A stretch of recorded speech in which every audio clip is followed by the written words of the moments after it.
This video brought to you by jadedpainting.com. If you need your miniatures painted to a tabletop standard, check out jadedpainting.com.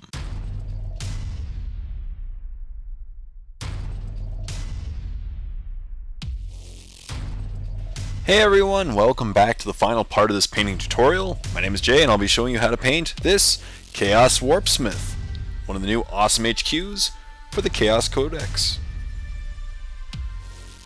I started on all the gold areas by base coating them Balthazar Gold, which is a fantastic base color which will get over all the silver areas with relative ease and provide a really nice foundation for all the gold areas.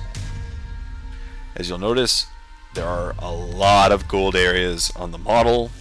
For example, I painted the trim of the armor, the screaming ghosts on the chimneys, a lot of the parts of all of his tentacles, such as the clamps, parts of the drill, the heads of the ones with tongues, the ghosts on his axe, and the list goes on and on. I also painted the symbols on his chest and his belt with Balthazar Gold, and the trim around the armor on his legs. When painting this step, I just recommend taking your time and getting a nice, even coverage of Balthazar Gold on all of these areas. Plus, you don't want to accidentally get any of the gold on the nice shaded gray areas that we just finished working on, or on the silver areas, because the gold will show up very, very strongly on the silver areas. And then I also painted the gun Balthazar Gold as well.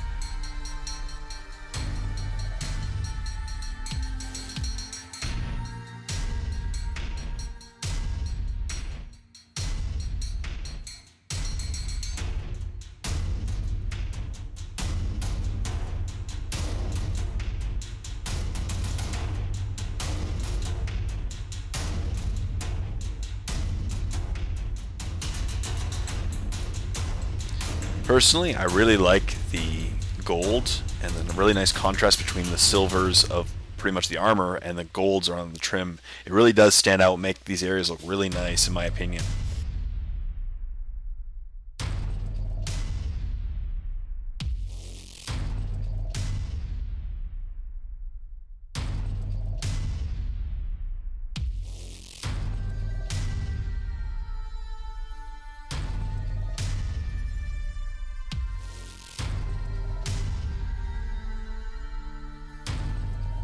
So as you can imagine, this step took a little bit of time, seeing as there were so many gold areas on this model. The three primary colors of the Warpsmith are silver, black, and gold.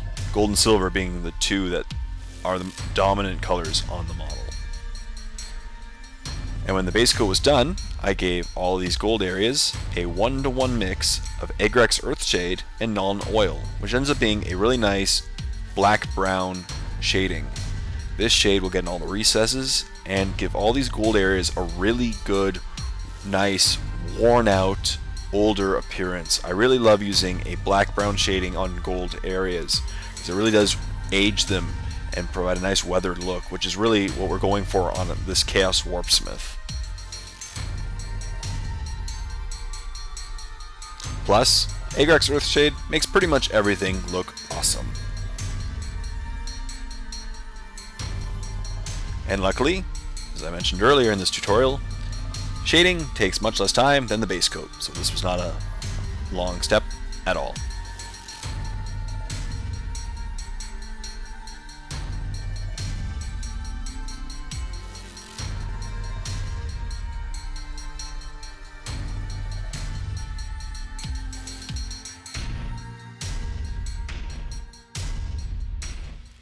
When the shade was dry, I did an overbrush highlight of all these gold areas with Gehenna's Gold, a really nice warm gold color. As you can see, I'm just dragging my brush perpendicular to the surfaces, try to pick up all the raised edges and leave the recesses, that really nice black-brown shading that we just did. This highlight will make the skulls and the edges of all these gold areas really pop and stand out under any light conditions, which is fantastic on a model like this which has so much amazing intricate detail.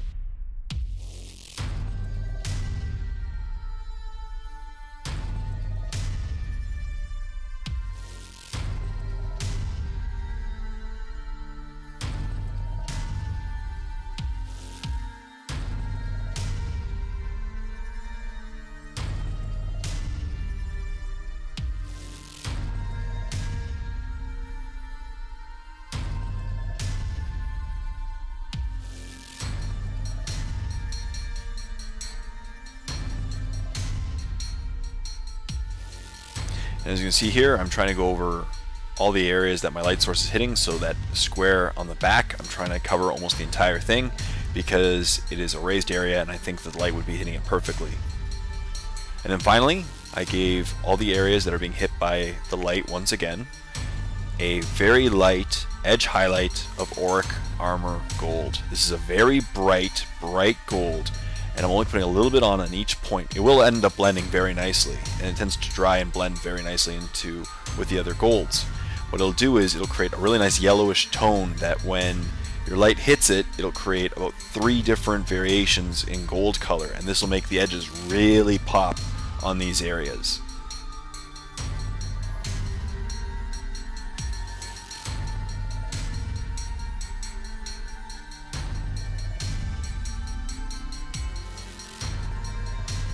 So the key to this step, just look at what areas your light source is hitting and focus on those parts of the model. As you can see, it makes them really bright.